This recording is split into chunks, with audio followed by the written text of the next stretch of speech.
E aí, pessoal, e a política joga forte na arena. Isso mesmo, os candidatos, ou alguns deles, estiveram na arena e todos puderam ver. Vamos falar sobre isso. César Cidade Dias falando de Grêmio aqui no YouTube. Papo de gremista pra gremista. Antes que tal, aprender um trabalho simples que permite ganhar mais de R$4.000 por mês na segurança de casa e 100% online. Pois é, existem milhares de vagas nesse segmento, poucos conhecem o trabalho. É perfeito para quem busca uma renda extra ou até mesmo uma nova renda principal e não é necessário ter experiência. Entre no link da descrição do vídeo, tem um link aqui na descrição do vídeo, você entra, assiste a apresentação e se quiser, começa a trabalhar ainda hoje nessa oportunidade. Conheça e tem aí mais uma oportunidade de trabalho. Gente, candidaturas e como isso está se desenvolvendo dentro da realidade do Grêmio. O Grêmio tem 3 eleições, 2 que contam com a ação do sócio, uma em setembro e uma em novembro. No meio delas tem dentro do conselho, com o novo conselho, é verdade, uma eleição que vai indicar os candidatos que serão submetidos a uma Assembleia Geral e uma votação com os sócios para saber quem vai ser o presidente do Grêmio pelos próximos 3 anos. E ontem foi um dia essencialmente importante. Por quê? Porque pela primeira vez se viu candidaturas se colocando, ou pelo menos colocando a sua participação dentro de ambientes onde contam com muitos torcedores do Grêmio. Odorico Roman, Brasinha, estiveram presentes dentro da arena e também é preciso dizer que muitos grupos políticos já começam movimentações no pré-jogo.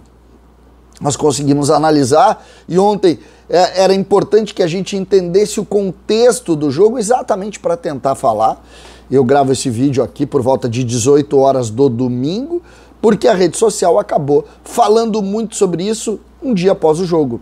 O jogo à tarde foi de preocupação com o jogo, foi da vitória, foi da festa pós-jogo, de uma ideia de tranquilidade. O jogo do Cruzeiro acabou há pouco aqui. Tivemos uma vitória do Cruzeiro com um gol no final, um frango do goleiro. O jogo estava empatado até os 40 do segundo. O goleiro, um chute cruzado, quase da linha de fundo, o goleiro aceita e o Cruzeiro vence. O Cruzeiro está começando a enfrentar dificuldade dentro do campo, até mesmo dentro de casa. Hoje 2-1, o Cruzeiro foi a 41, o Grêmio tem 32, 9 separam Grêmio e Cruzeiro, tem mais uma rodada no turno para a gente ver como vai caminhar. O Cruzeiro é o campeão do primeiro turno, se existe isso, mas nós vimos, e eu falava e quero falar de política, nós vimos um ambiente festivo ontem com a ideia de que o Grêmio vai conseguir sair da segunda divisão com certa tranquilidade. O Grêmio começou a ganhar corpo numa hora importante e ontem nós vimos isso. Mas como o assunto aqui hoje é política, eu preciso colocar algumas situações dentro desse ambiente. Eu já falei dos grupos políticos que se movimentam e começam a levantar uniões políticas, né, para montagem de chapas para o Conselho. A gente vê fortemente a movimentação do Darley nos bastidores. O Darley é um ídolo do Grêmio que não precisa muito se organizar, porque ele aparece, ele naturalmente tem pessoas perto dele, mas ontem nós vimos candidatos, ou supostos candidatos. E eu vou começar com o Odorico Roman. Por quê? Porque o Odorico Roman foi ao estádio ontem e antes do estádio fez a tradicional caminhada com a geral, abraçado pela geral do Grêmio.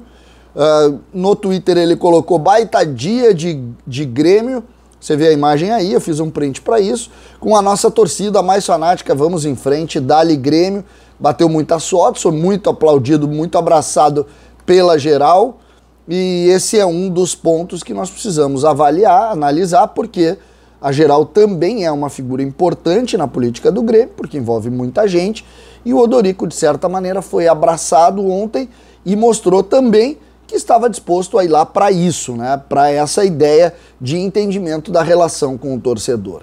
O Brasinha, que também se diz candidato e precisa construir grupos políticos internos ainda, o Odorico não precisa, o Odorico tem relações fortes trabalhou na atual gestão, tem relação muito forte com Adalberto Praz, tem relação muito forte com o Dutra Júnior, que comanda um movimento muito forte que é o Sem Fronteira, junto com o Oderich também, ou seja, é um grupo que já está mais constituído e tem força política para colocar no segundo turno sem nenhuma dificuldade, por todo o trabalho realizado. O Dorico é vice-presidente de futebol, campeão da Libertadores, o que sempre é um grande predicado para quem quer ser presidente do Grêmio. Esse ponto, o Brasinha não, o Brasinha tem que construir essas portas, construir essas pontes, melhor dizendo, construir essas estruturas para tentar conseguir pelo menos chegar.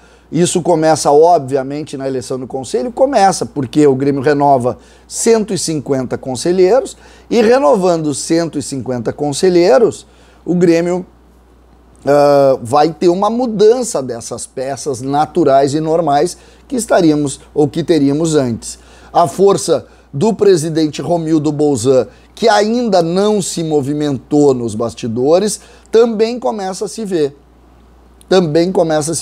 O Brasil até fez uma espécie de uma pesquisa, que ele aparece na frente, o Beto Guerra é o segundo colocado, você vê o print aí, o Odorico é o terceiro e aparece a figura de Denis Abraão. Denis Abraão, que até o momento não fala em política. Todos que conversam com o Denis não falam em política. Mas por que eu quero alertar isso? O futebol é muito momento. Se tu fala em Denis Abraão hoje, Denis Abraão é carta fora do baralho. Se tu começa a discutir Denis Abraão daqui a um tempo, o Grêmio vencendo, se aproximando do Cruzeiro, escapando da segunda divisão, e eu digo escapando no sentido de ficar aí 10, 12, 15 pontos longe do quinto colocado, a figura da situação ela volta a ter um olhar. E tendo esse olhar, nós precisamos compreender como que o torcedor vai caminhar para isso. Porque eu costumo chamar assim, cuidem o cavalo do comissário. Quem é o cavalo do comissário? É o cavalo do presidente do Grêmio. É a força do presidente do Grêmio. O presidente do Grêmio tem os contatos, os consulados, tem os contatos com grupos políticos. Ele sempre tem os contatos. E isso, naturalmente, coloca na figura do presidente sempre algo muito pesado, no sentido de ônus, mas também de bônus. E quando a coisa melhora, essa relação também se faz presente, o que pode fortalecer a figura de um terceiro nome que surgiria a partir do presidente do Grêmio, que, como disse, até o momento não discute política. Não está falando nem Denis Abraão, nem a figura de Romildo Bolzan. O outro candidato que se posiciona é Alberto Guerra, que parece mais discreto nesse momento. Não tem aparecido, não tem construído figuras públicas muito... Ele posta uma ou outra coisa com o Darley e essa parceria que ele parece ter com o Darley, mas não parece muito afeito a grandes aglomerações nesse momento. Ele está mais tranquilo nas suas reuniões, ao que parece é essa a estratégia do Alberto Guerra. Mas claramente, nós estamos falando da primeira eleição em setembro, nós estamos na metade de junho, isso no início de agosto obrigatoriamente vai encorpar, porque as próprias eleições no Conselho precisam dessas figuras para compor o Conselho Deliberativo ou a metade do Conselho. Teremos muitas movimentações. Para mim o jogo de ontem foi marcante, porque posicionou Dorico Roman como candidato. Algo que não havia acontecido. Sempre tinha a ideia de posicionar, é ele. Para mim ontem ficou mais evidente isso, até pela postura que teve junto a geral. Pelo menos eu olhando na própria timeline do Odorico Roman, eu não vi essa caminhada em outras situações, ou pelo menos em muitas situações. Ontem existiu isso, e não só existiu, como isso foi publicizado, o que também dá conta de que essa vai ser uma tendência. O que vocês acham? Quem vocês querem? O que o Grêmio pensa? É algo que a gente precisa posicionar. Gostaria muito da opinião de vocês. Eu confesso para vocês sabem disso, eu vou tentar aqui ser o mais isento possível, o mais sem partido possível, para não ter nenhum tipo de problema. Esse espaço aqui quer dar espaço para todos do mesmo jeito. E eu faço questão de colocar isso. Então, gostaria muito da opinião de vocês, o que vocês estão pensando sobre essas peças que se movimentam, e para que a gente discuta aqui, para que a gente posicione aqui, e claro, para que todos raciocinem e queiram o melhor do Grêmio. É isso que a gente quer lá no final. César de Cidade Dias falando de Grêmio aqui no YouTube.